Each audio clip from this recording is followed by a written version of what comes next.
Hello, all, and welcome to the Triple H podcast, Happy Hour Hoops, your one stop shop for enjoying a cold beverage and listening to our ice cold basketball takes, everything NBA all the time. We have a loaded show today and a couple of guests. Also, Jake, our forever fearless Jake Micah, back from the COVID protocols. He is now back in the swing of things here at the Triple H podcast. We have a Oh few man, guests, like I mentioned, Ty B and Slick L from Trainwreck Sports joining us as well. Guys, how we doing? How we feeling on this fine Tuesday evening?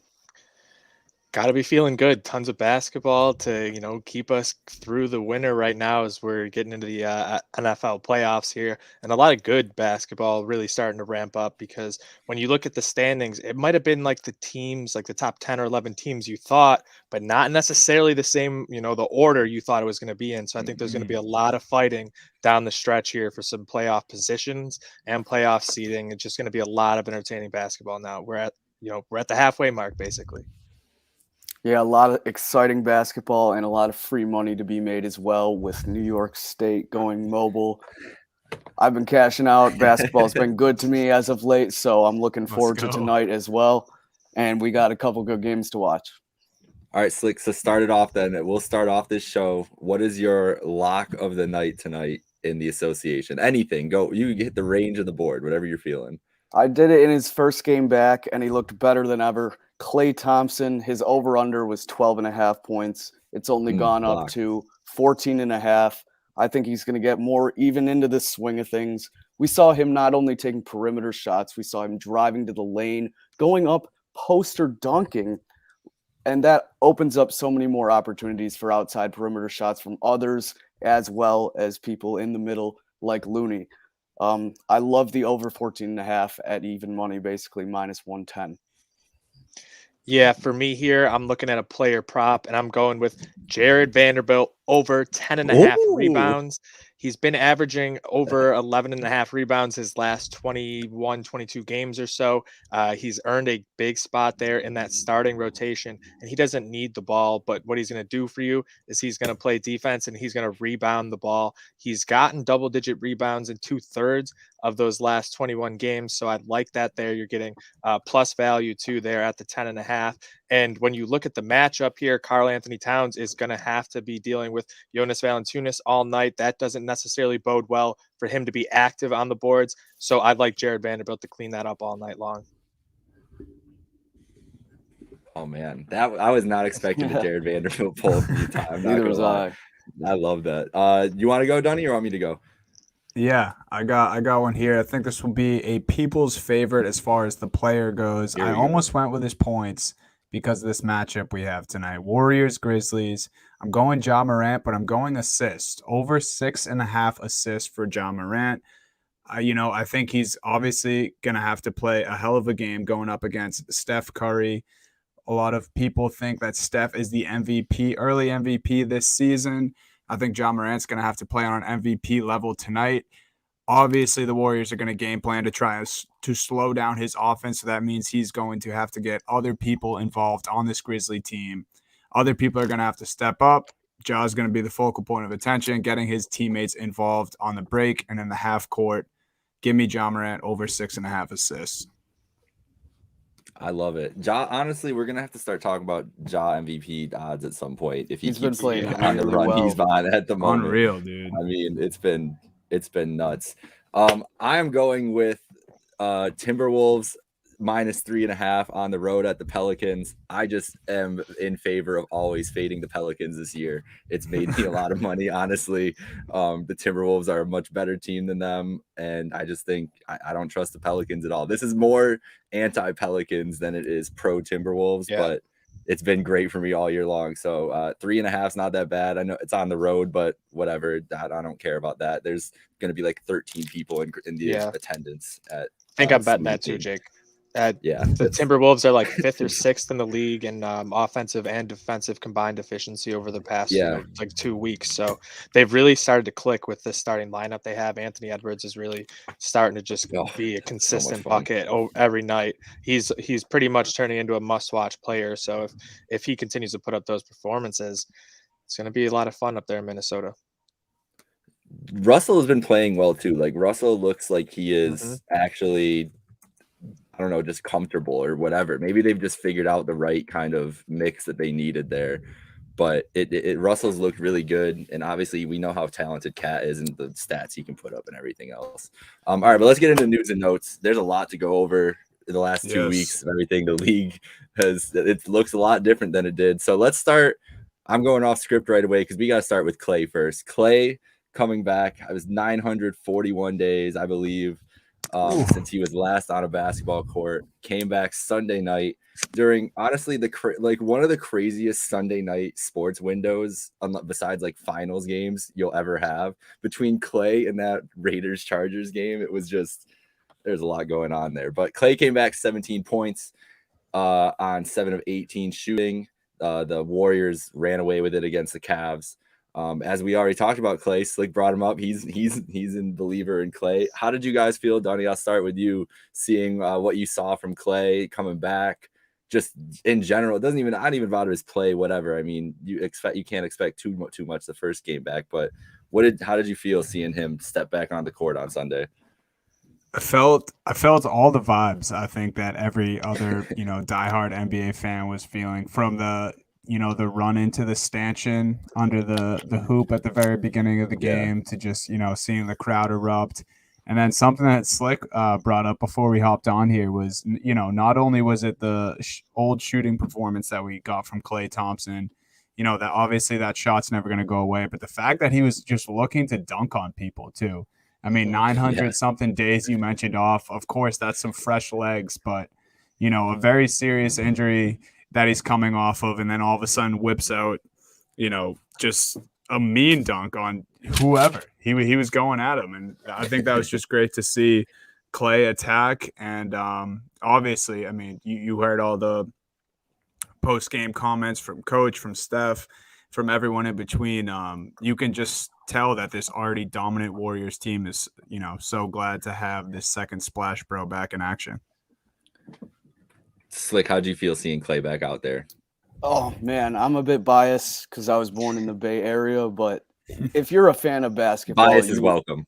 If you're a fan of basketball, you were happy to see that, man. And right, like Donnie said, I was just so impressed with the athleticism.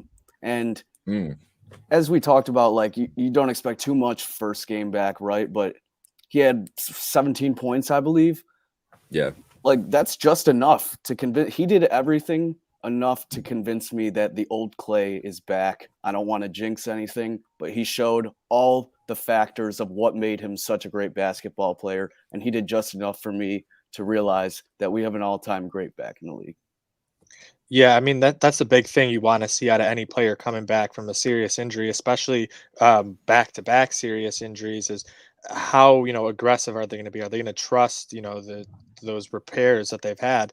And it seemed like he did, and he's pretty much full go in my mind from what I've seen. So him having that that willingness to just be out there and be confident that his body is where it needs to be to do the things that he was doing before is perfect. Because sometimes you see those guys, they come back and they're a bit gun shy, and especially in football, where you're having a little bit more aggressive cuts and stuff like that, but guys will double guess something, and then that's when they take a misstep and boom, you re-tear something or re-injure something. And Gordon Hayward after his injury. You gotta just go out there and do your same thing, and you can't play with that fear. And he landed right. They showed it on the broadcast too. Like he landed hard right on that knee, right off that first jumper, little floater, whatever there, and it worked out. He's fine. He had the energy going. It's like you made a good point about the athleticism, because I was interested to see what they do with him defensively. Like Klay is like one of the best defenders in the league when he was healthy and everything, and they put him right on Darius Garland and had him in clamps the whole game, and I was like, oh shit, like it felt like old Klay watching that, because Garland had trouble all game long. That's a lot to do with the Cavs and their guard situation too in this moment, but it was just encouraging to see that's a guy that's been playing one of the top levels in the league this year, and he was about the task right away. So I'll swing it back around, coming back to you, Ty. Steph has talked about this year, saying that it's basically 3 seasons that they're looking at. They were looking at before Klay, the after Klay season, and then obviously the postseason and trying to get the ultimate goal. So the before Klay season, the Warriors have exceeded everybody's expectations. So what are your expectations of them now that he's back in the fold? Yeah, I mean, to some people it was a huge surprise, but I don't really think it was when you look out and you saw the additions they made to that roster, especially through the draft. Just like with the athletic wings you add, it just makes your team just so much more dynamic to play against when you have people like that coming off the bench who are just can do a little bit of anything really. And it, I've been talking about this for a long time with my brother, just from playing 2K and everything. Like with the draft classes that had been, projected to come in, is you're going to see this huge influx of talent where these, the 10th guy on the bench, like he can go off for 25 points in a random night. And True. the Warriors are one of those teams that are that deep to do that type of thing. And now you bring a guy like Klay Thompson, who's had some of the most incredible performances in NBA regular season history, in terms of his 3-point shot and everything else. Like we've seen how hot he can get. You put him in this lineup, and I think they have to be the favorite right now in the Western Conference. Oh yeah, for sure. Slick, did you lay any Warriors futures right after Klay came out too, or 100%? No. Even before, I mean, like Ty said, they were exceeding every expectation that anyone had, but that's because of the addition of the great wings. What my rookie standout, Gary Payton Jr., absolutely tearing it up. And as you and I said before the show, Mike, Jordan Poole's making a case for 6th man of the year out here. You look at these young guns. They added the fuel to the fire that Warriors team once had when Steph and Klay were the young guns, and they had the likes of Harrison Barnes, and they still got Iguodala. And then we still got to take into consideration James Wiseman isn't even back yet. I know. Wiseman comes back. Yeah. It's over. Like the West better watch out. The Golden State Warriors are coming. Tony, heard it here first. Right here. Well, first. Breaking news.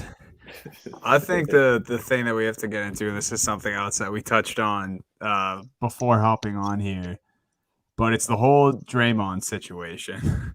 And for those who aren't aware, this is essentially how it went down. Apparently, before Klay's return, Draymond had talks with Steve Kerr that he had, he's dealing with a minor injury, but had no intentions to actually play in the game that Klay was returning in. But he wanted to be a part of the starting lineup for Klay's first game back in 900 some odd days. So he made an agreement with the staff and everyone else on the team that he would start at power forward. And right at the tip, he took a foul as soon as the other team got the ball and went to the bench and never returned. But there's two sides to the story. I kind of want to get your guys' opinion. And we can start with the betting side because we've seen all the videos from BR betting and everywhere else on social media that, people who had Draymond first basket or over points or under points. And, there's people upset who are involved with Vegas and, all the casinos and that and betting platforms. And then there's people who, are like us and sitting at their homes betting on player props and whatnot. I want to get your guys' take on that. And then I just want to I want to ask you guys, like, how you feel about it just as, like, an athlete standpoint and, like, the move with itself. Because I'm not surprised that Draymond or someone on this Warriors team did something along those lines. But it's definitely a unique situation for sports. So what do you guys think betting-wise? Like, how are we feeling about it? Obviously, all-time bad beat, but, like, I don't know. It's just some strange stuff. Ty and I were saying before the show, and even you said, Dunny, that you were pretty aware that this was going to happen before tip-off. And I would love to know if it was reported by the Warriors beat reporter before the game, at what time it was reported. And ultimately, that's on you as the bettor. If that's reported and it's known information before the game, I hate to say it, that's on you. Save your energy getting mad at the casino. They probably watched that game and were laughing to the bank. Absolutely. And then as soon as, the news came out, I'm sure it was within minutes, it was taken down, but people, got that news. They ran with it, got it in as quick as possible, texted it to all their buddies in their group chats, locked it in. And that's the way it goes. And, you see some sports books investigating it. Like these people got like crazy inside information. Like Draymond was texting people, yo, I'm about to file. Like, come on. Like if the information gets out there and it's public information, it doesn't matter. That's public information at that point. You can't void bets because of public information. Like once something's reported by a reporter, that's public information, or if it's out there on the Twitter sphere, any of that. So I hate, the sports books even like looking into it that way. If anything, in good faith, if anyone had put in maybe some bets on Draymond, you could, void them, but it's just pay attention. Like things are out there in the public domain, and that's why betting is so hard. It's not easy. It's not supposed to be easy. Like if you're not paying attention all the time, you're usually gonna get burned. You have to do the research. Yeah, due diligence on both ends for the casinos and the bettors. It's like, no matter what side of the coin you're on here, try to get some background knowledge. Dude, they had Justin Herbert over 12.5 receiving yards over the weekend. My buddies were putting like $4,000 on it. Yeah. Also, too, for anyone that's saying like, since that information was out, the books shouldn't put him as an option for first basket scorer. Like he's in the starting lineup. They have to. They could take him and out. Of course they're going to. It's not up to them. Yeah, exactly. They want people to still bet. Exactly. Yeah, they want people to. And like I said, they were probably watching that and laughing. I know what they were doing. Yeah. Okay, so we all seem to be in pretty much agreement of that. Obviously, the videos are priceless. Of course, it's a bad beat. I feel bad if you had him first basket, but again, you obviously didn't do your homework.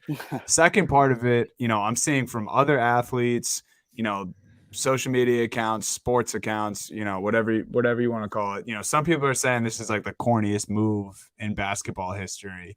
Draymond, guys do it in the NFL all the time. Like week 17, you're going to rest your starting quarterback, but it's like Eli when they were going in the playoffs back in the day, he would just come in, take a snap,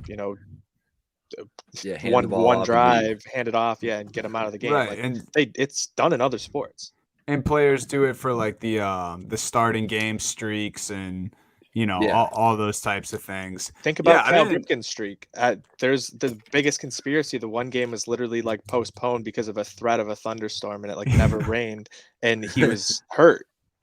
Right. And it's not just anybody too. Like we're talking about two guys that are part of an NBA dynasty. Yep. And not only are they a part of an NBA dynasty, I'm sure they're brothers off the court, And Klay Thompson hasn't played in 900 something days. I would love to share that moment with him as well if I was Draymond. I think there's nothing wrong with the move. If anyone's hating, they have no business doing it, and they should probably win 3 championships before they start talking. Stick to the rings.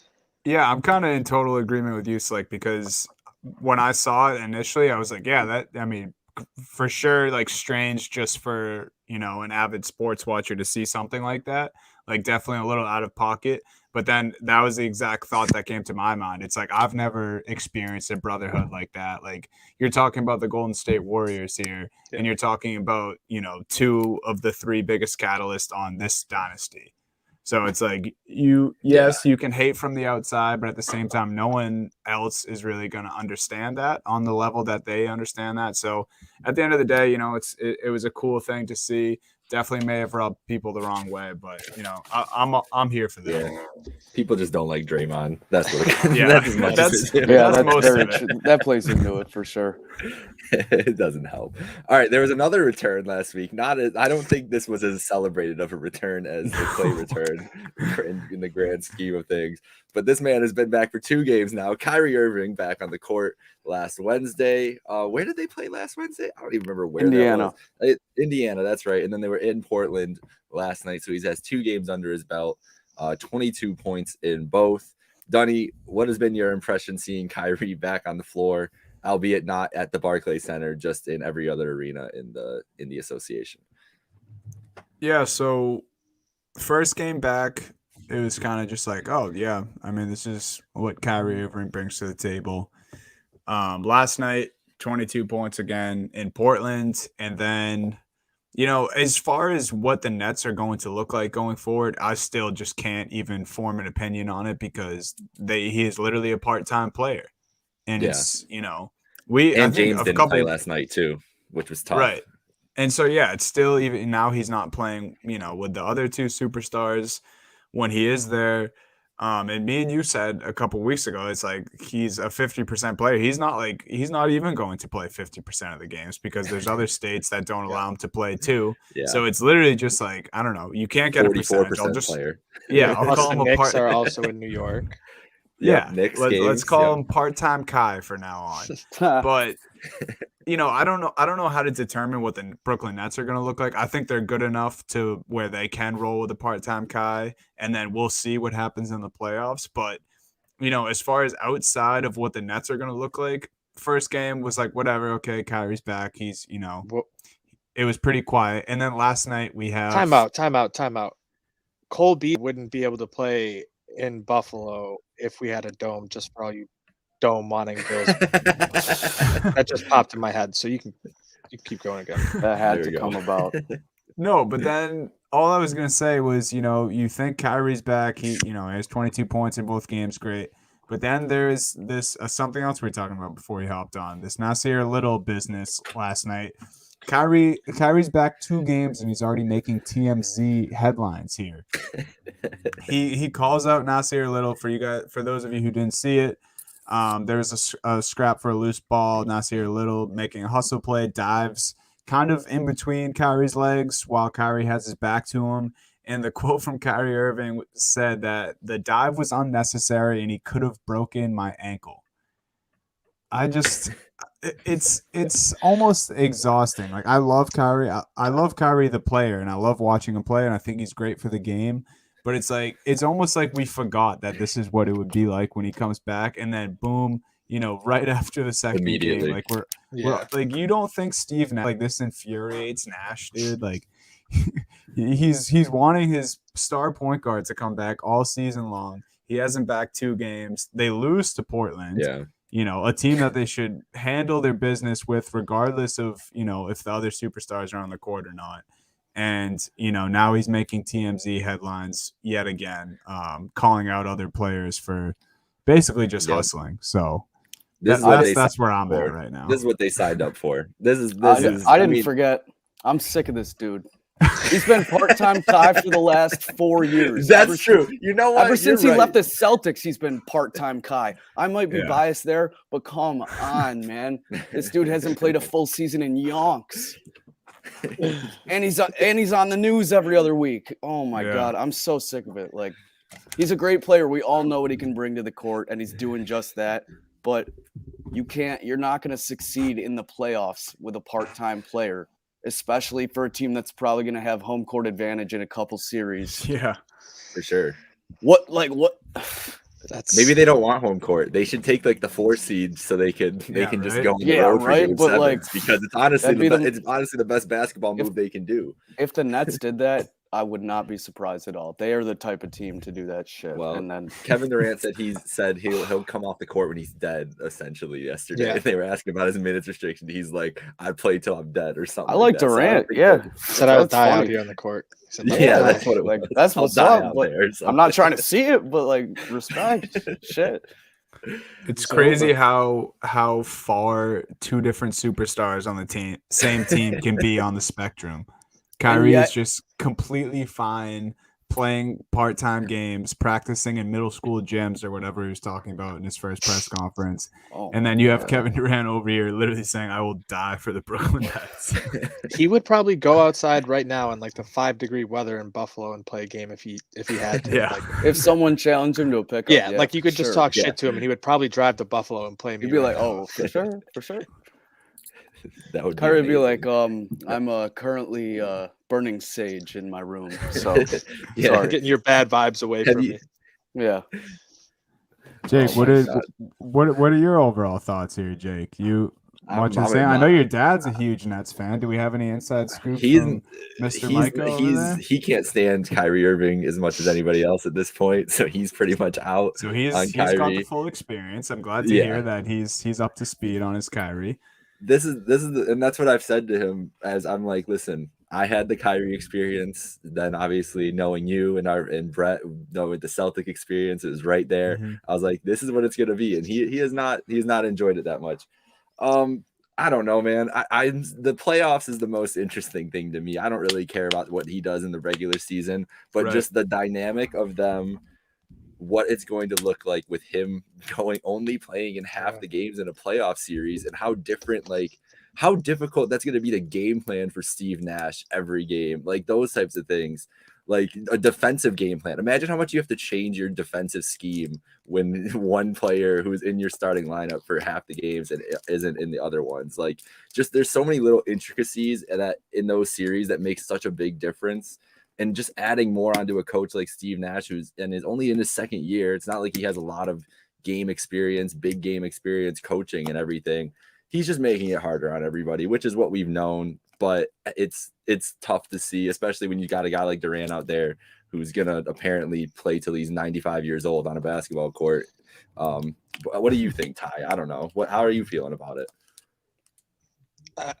It's just weird. It's like, what does he bring to like really help them in the long term? Like, they're already the 2 seed, so like how much does he improve their ability in the standings? Like you said, you almost want to lose games so that you have the opportunity with him in 4 games in a series instead of 3 by playing on the road. But like, there's just so many unknowns and so many question marks that like I don't even think you risk it. I think you just try to give yourself the easiest route back to the finals and let KD carry you there. And I mean, he basically is telling everyone he wants to, and he does not give a shit. Like you said, if he dies out there. So if that's the case, I mean, just keep riding him.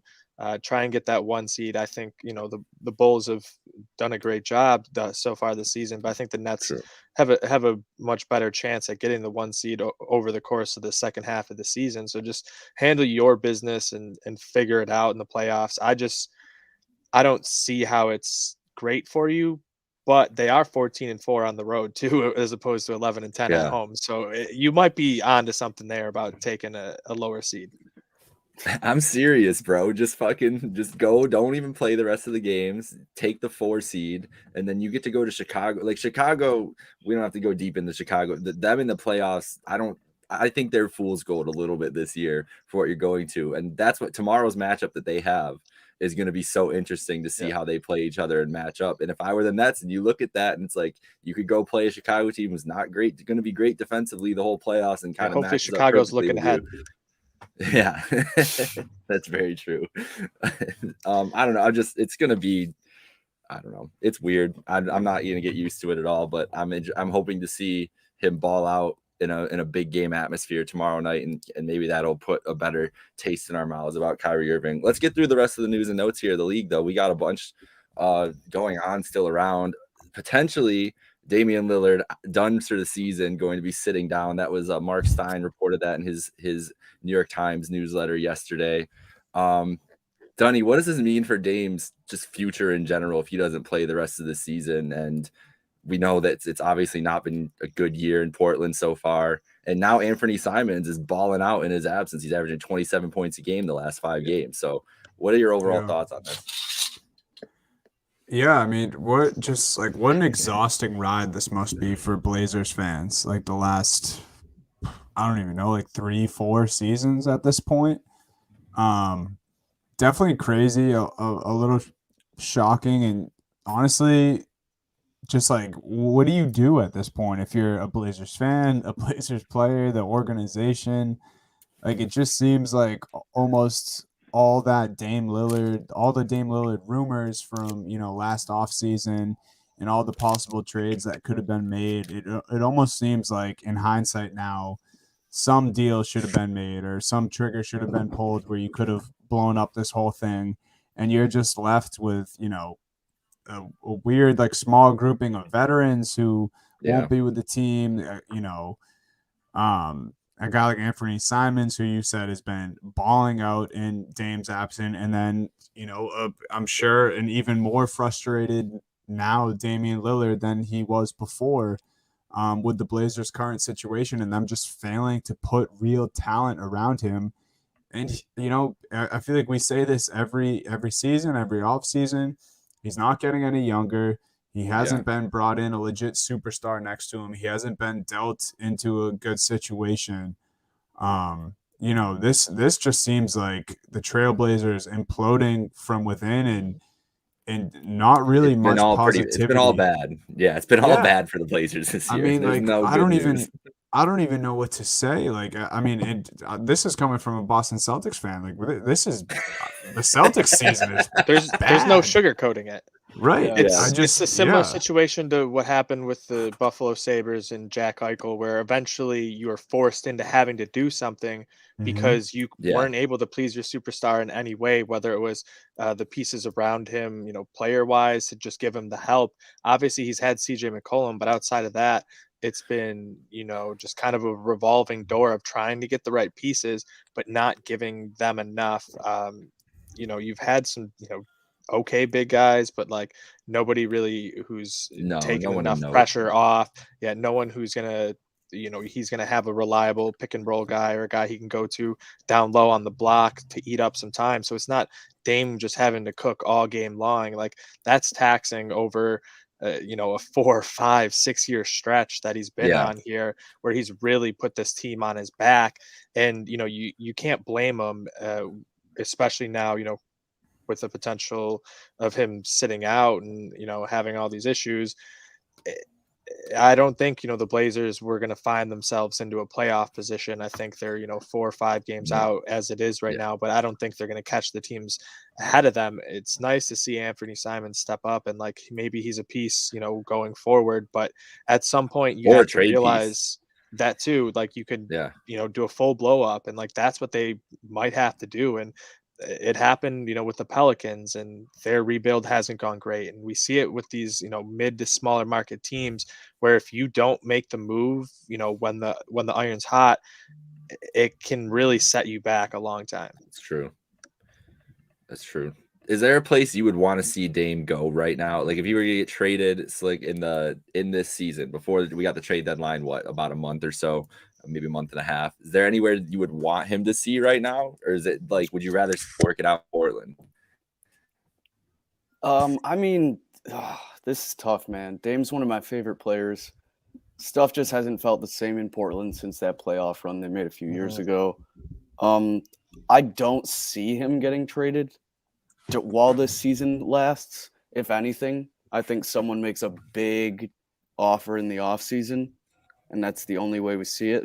But I just think he's too loyal to the soil, and that's one of his songs, if you know that. But I think literally though, I think he's too loyal. I don't think he'll have a grudge being injured out for the rest of the season, like some other people that we were talking about earlier might. If anything happens here, it's going to be the offseason. There's going to be like a blockbuster trade deal. I would love to see him in Boston, but I don't know necessarily the package you would put together for a contract like that at this given time. Yeah, I mean, I'm kind of in agreement with you that I would love, if we're talking Celtics here, and I know this has kind of been a rumor for a bit here, stemming from the beginning of last offseason. I'm at the point as a Celtics fan where I'm not willing to give up either of the Jays, regardless of what Kendrick Perkins or any of the other talking heads on ESPN have to say. Yeah. Love that JT tweeted back at him. Moody. Oh my God, I forgot about that gem from draft night. But yeah, no, you're right. Like, I don't know if there's a realistic package for the Celtics, and it would probably have to be one of the Jays, if that's what I'm sure Portland's thinking. And I don't think any Celtics fan or Brad Stevens is willing to make that move. No. But I think you probably run into that problem trying to make a trade, elsewhere too. I think that, Damian Lillard is a tough guy to trade away. He's also a tough guy to trade for. Like and just where he's at with injury right now, and like I had already mentioned, age, and just how much he's already shown you with his career. But he's early 30s now, only getting older, as I already mentioned. Coming off, he's dealing with a strange injury right now. Obviously, has not been happy for about a year and a half in Portland, but wants to stay true, to the team that's given him chance after chance since he's been in the league. So, it's a tough situation. I'm in agreement, Slick. I don't think he'll get traded at the deadline or before the deadline. I think if anything, it'd be an off-season move. But I just, I don't even know what a landing spot would look like right now for Lillard. It's tough. Well, let's think of a deal that we've been waiting to go. We got to give our first 2022 Ben Simmons update. It's been about a year in the making.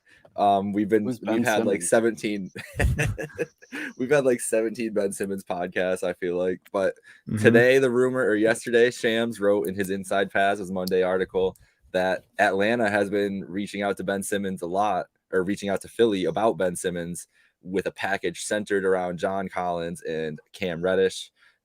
Dunny, let's start with you here. I mean, do you like that deal for both sides? Who says no? And that kind of deal. Obviously, there would have to be some picks and something else. Atlanta would probably well, I'm assuming that's what the holdup is. The Sixers probably want a little more. But I feel like this is a pretty good deal basketball-wise for both teams. Yeah, I would agree. I think Philly makes out better there, just in my humble opinion. I think I've been, the biggest Cam Reddish truther since that draft class, just because him getting overlooked by, the likes of Zion and RJ from his college days, and then, through the draft process and until now, obviously has not gotten nearly the opportunity those other two guys have gotten. Yeah. A fringe bench player at best for the Hawks over the last couple of years. But, when he gets the opportunity, he really shines. And there's few guys in the NBA that have his combination of athleticism and, pure shooting ability at such a young age. I really like Cam Reddish. John Collins, I mean, he kind of speaks for himself. Yep. The athleticism's been there since he's been in the league. And then he kind of made a name for himself last year in the playoffs with the whole dunking on Embiid, and then wearing the shirt of him dunking on Embiid in a press conference. Really put his name out there, got a bag, signed a big deal with the Atlanta Hawks, and has been catching lobs for the last, X amount of years from Trae Young. They have a real special connection. But I think if you're Philly, you're getting two hell of, just fantastic players for a guy who you don't even have on the court right now. Exactly. So if they can turn that into a draft pick also, I mean, I think if you're asking me, this is a much bigger win for the Sixers than the Hawks, in my opinion.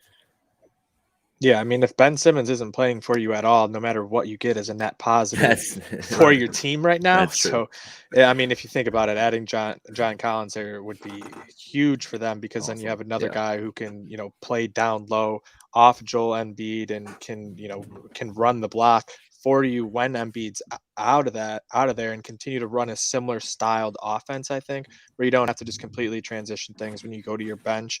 I love Collins. He's just a great all-around player. And like you said, Cam Reddish's athleticism speaks for itself. Watching that man get to the rim and some of the finishes he does make in his limited amount of time he gets, it proves he has the upside and the ability to do it against NBA talent. Now, is it necessarily in a 25 to 30-minute role per night? It doesn't need to be. If you can come off the bench for a team like the Sixers and just be athletic, just go out there and do your thing for 15 minutes a night, I think he could be a really solid guy who's gonna, if you can go out there and get you close to double digits every night and can pick up a little bit more defensively and play some good team defense, he's a great addition to a team who is right there contending and wanting to get back up into the top of the division.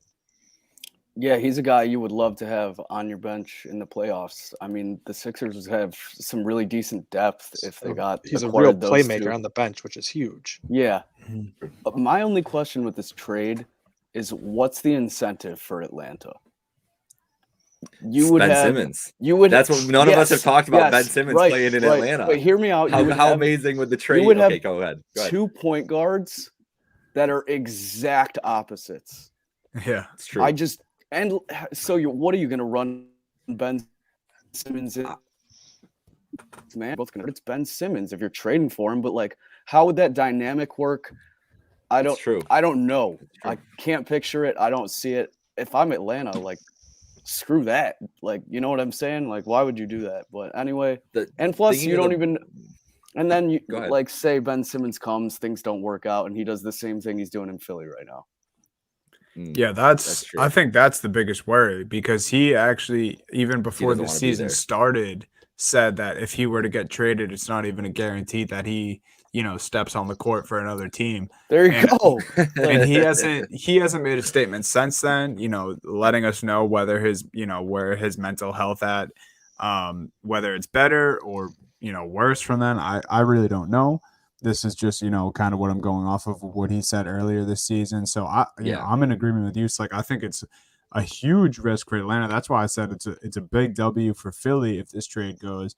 But what I would think is, I think there would be a positional change, whether it was written on the depth chart or not. I don't think they would use Simmons as a point guard. And I think I'm stating the obvious there.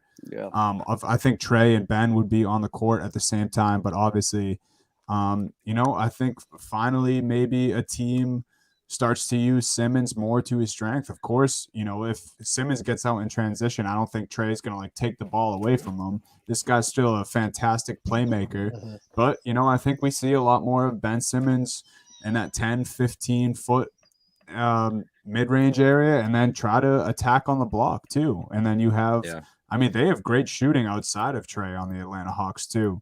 So I think it's something that the Hawks could make work if Simmons lands there. But again, just a giant question mark. Big liability.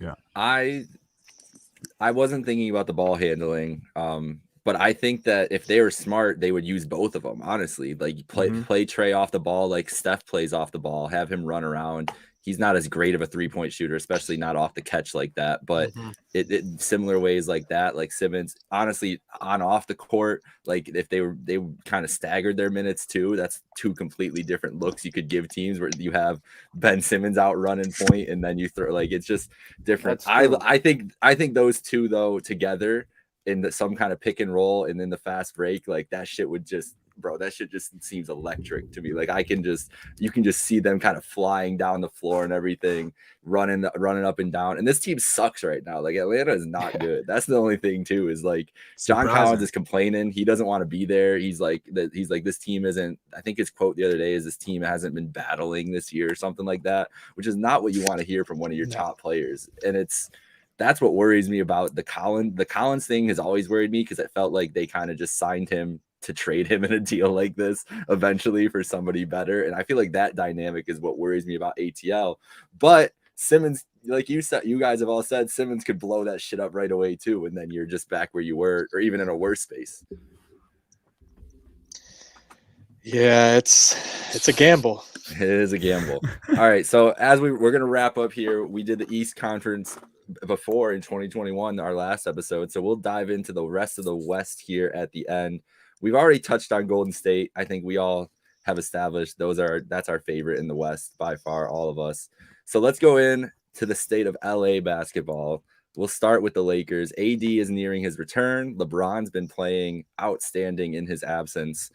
Russell Westbrook he hasn't figured it out yet, but we're getting, if you guys have seen, I'm sure you've all seen it, the Russ calendar. We're getting into, this is the greatest basketball player of all time on that calendar. It's right around the middle of January. Triple-double season. So he's coming up on it, and AD's coming back. So the Lakers, we know what they can potentially look like coming back. Also, we haven't heard a lot from Kawhi, because we don't hear anything from Kawhi Leonard, but the anticipation was that he could potentially be ready for a playoff run, and that team has still been steady. They've still been pretty good. Paul George been great, playing outstanding. So which of these two, Dunny, which of these two LA teams are you more bullish on going into the rest of the year, as they both kind of sit outside of the top of the West, but definitely lurking? And I don't think any of these top teams want to see them at all.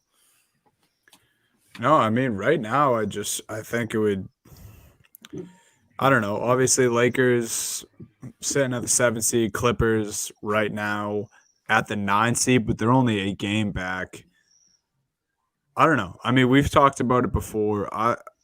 The Lakers, they just scare me this year. Like it's almost like there's like a bit of lost hope there.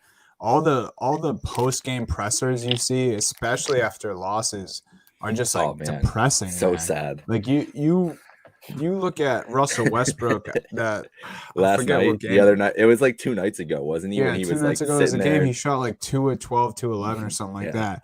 And like that is a man who stands up straight and has impeccable posture, dude. This guy's chin was almost on the table the way he was sitting there. I was like, just looking at their body language, and I see people breaking it down on TikTok all the time. Like, I think it was when they lost to the Grizzlies the other night. The Grizzlies were kind of like fanboying, like laughing with each other after a big play.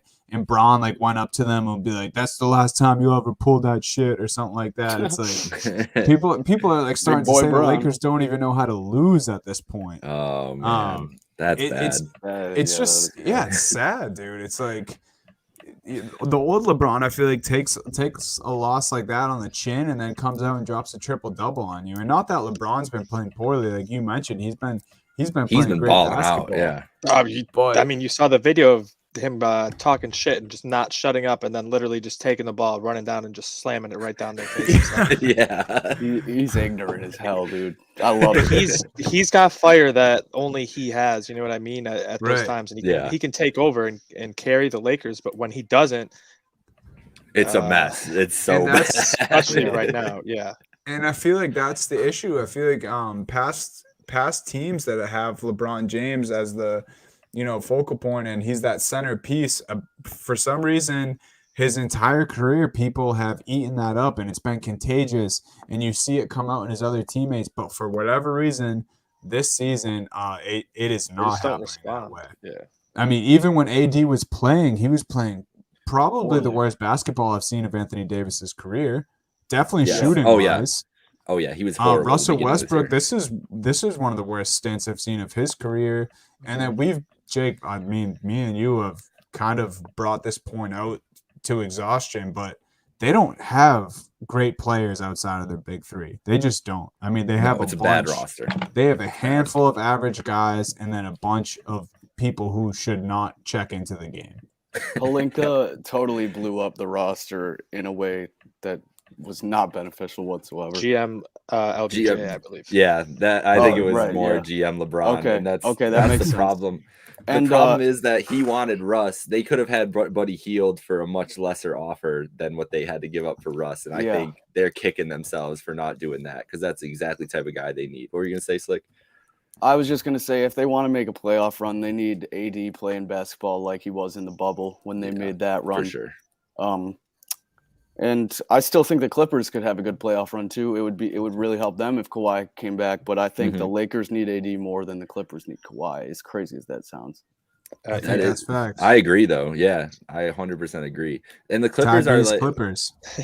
Yeah, I mean, things haven't been great, but when you think about not having Durant out there, or not Durant, jeez, the board man, I'm just getting all mixed up now. But Kawhi, like we just don't hear from him. You don't know what's going on, but it seems like you'd likely get him there to go into the playoffs. So just get in. Like that's all you really need to do.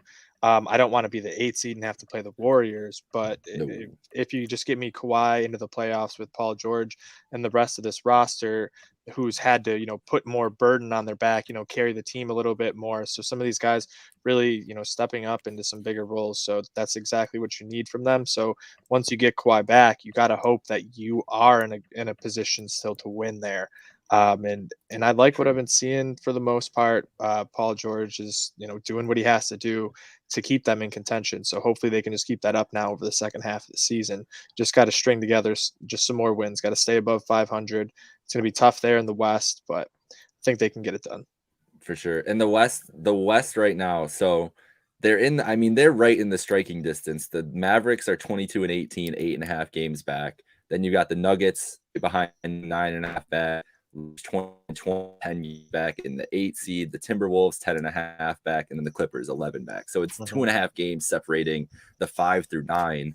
And you got to think, like, with those play-in games now, getting that, and with the play-in games, and also the Warriors and Suns being the 1 and 2 seeds and kind of being the 2 dominant teams, maybe in the league, but definitely in the West so far this year, you want to avoid those 7 and 8 as much as you can. Like, get to that 6 and play Utah, or get to that 5 and play Memphis. Not that those are, and we're going to get into them here to wrap up, those are great basketball teams too, but you don't want to go to Golden State or Phoenix. So getting ahead, getting rolling now, and getting to that 6 or that 5 is so important right now with that grouping. So let's get into it as we wrap up here. The biggest threat to Golden State, Phoenix is tied with them right now, 30-9.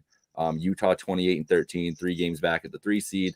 Memphis plays Golden State in about an hour, and they are 28-14, 3.5 games back. So, Ty, who is your biggest threat to Golden State out of this grouping?